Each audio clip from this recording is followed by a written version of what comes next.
अध्यात्म को व्यवसाय की तरह इस्तेमाल करने वाले एक स्पिरिचुअल गुरु ने वीडियो बनाया था कि जिस घर में स्त्री को दुखी रखा जाता है या फिर जिस घर में स्त्री दुखी रहती है उस घर में कभी खुशियां आ ही नहीं सकती, उस परिवार के सभी लोग दुखी ही रहते हैं। तो उसी वीडियो के कमेंट सेक्शन में एक इंसान ने कमेंट किया था कि हमारी भाभी ने हमारे पूरे परिवार के ऊपर टोना टोटका करके सबको परेशान कर रखा है, कृपया हमारी भाभी से छुटकारा दिलाने का कोई उपाय बताएं बाबा जी।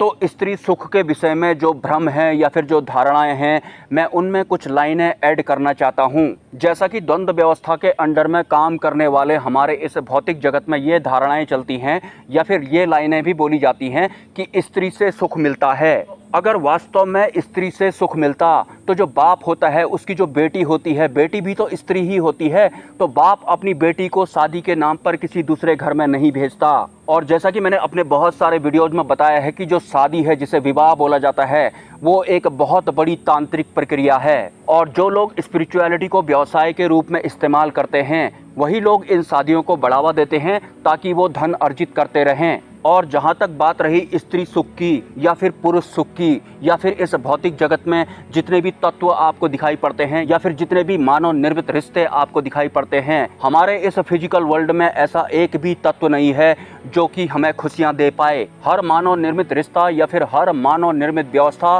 क्षणिक भर के लिए हमारे इंद्रियों को जागृत जरूर करती हैं, और सुख के नाम पर स्त्री हो चाहे पुरुष हो वो एक दूसरे के अहंकार को तृप्त ही करते हैं। हमारे इस फिजिकल वर्ल्ड में हर इंसान जो रिश्ते बनाता है वो इसी उम्मीद के साथ बनाता है कि अगर मैं इस स्त्री के साथ जुड़ जाता हूँ या फिर इससे विवाह कर लेता हूँ तो शायद मुझे सुख प्राप्त होगा। या फिर जो स्त्री होती है वो भी अगर किसी पुरुष के साथ रिलेशन बनाती है तो इसी उम्मीद के साथ बनाती है कि शायद मुझे इस पुरुष से खुशियाँ प्राप्त होंगी। मतलब दोनों एक दूसरे से रिश्ते इसी उम्मीद के साथ बनाते हैं कि अगर मैं रिश्ता जोड़ता हूँ तो मुझे खुशियाँ जरूर प्राप्त होंगी। और थोड़ा समय बीत जाने के बाद हमें पता लगता है कि जिसमें हम खुशियाँ ढूंढ रहे थे उन्हें तो खुद ही हमसे खुशियाँ चाहिए। अगर खुद ही उन्हें हमसे खुशियाँ चाहिए इसका मतलब ये है कि उनके पास खुशियाँ नहीं हैं। और वास्तव में हमारे इस फिजिकल वर्ल्ड में भले ही स्त्री हो या फिर पुरुष हो, किसी के पास भी खुशियाँ नहीं हैं। अपने अहंकारों को तृप्त करने के लिए या अपने लिए खुशियाँ ढूंढने के लिए ही इंसान इन रिश्तों में उलझकर ही रह जाता है।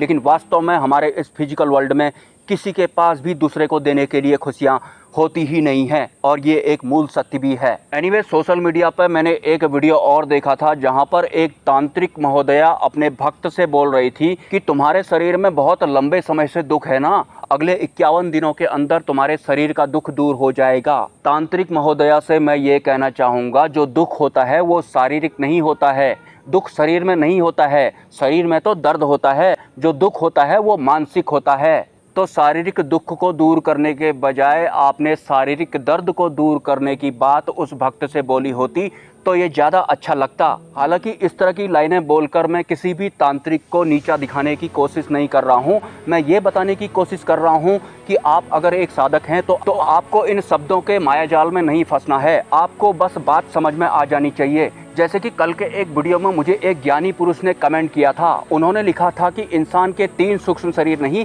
5 सूक्ष्म शरीर होते हैं, और उन्होंने 5 सूक्ष्म शरीर के नाम भी लिखे थे। तो ज्ञानी बाबा जी, वास्तविकता अगर आपको मैं बताऊं तो इंसान के 3 सूक्ष्म शरीर बिल्कुल भी नहीं होते हैं, और ना ही इंसान के 5 सूक्ष्म शरीर होते हैं, और ना ही इस फिजिकल वर्ल्ड में या फिर इस पूरे ब्रह्मांड में किसी भी तत्व के 5 सूक्ष्म शरीर होते हैं। वास्तव में इंसान की ही अगर मैं बात करूं तो इंसान के अनंत सूक्ष्म शरीर होते हैं, और हम इंसान जो ऊर्जा से पदार्थ में यानी कि शरीर में जो तब्दील हुए हैं, इस शरीर में हम एक पर्टिकुलर टाइम पीरियड तक ही रह सकते हैं, और उसी बीच में हमें मोक्ष के मार्ग पर भी चलना होता है। अगर हम अपना पूरा जीवन इंसान के अनंत सूक्ष्म शरीरों को जानने में ही लगा देंगे तो न जाने हमारे कितने जन्म तो ऐसे ही व्यर्थ में चले जाएंगे।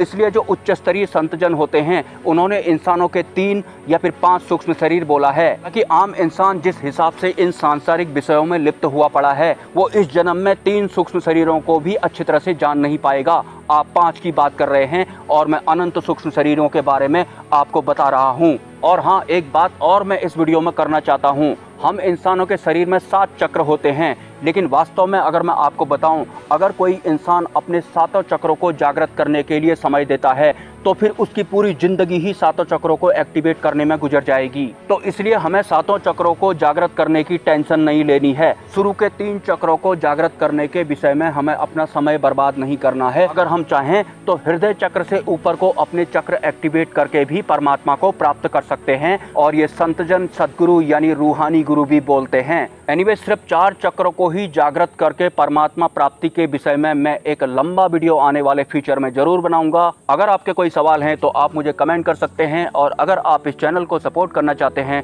तो इसी वीडियो के कमेंट सेक्शन में आपको एक UPI ID मिल जाएगा, और कम्युनिटी पोस्ट में एक QR कोड भी देखने को मिलेगा। स्वेच्छा से आप सपोर्ट कर सकते हैं, कोई ज़बरदस्ती नहीं है। मिलते हैं नेक्स्ट वीडियो में। ब्रह्मा, विष्णु, महेश, जय मां पराशक्ति।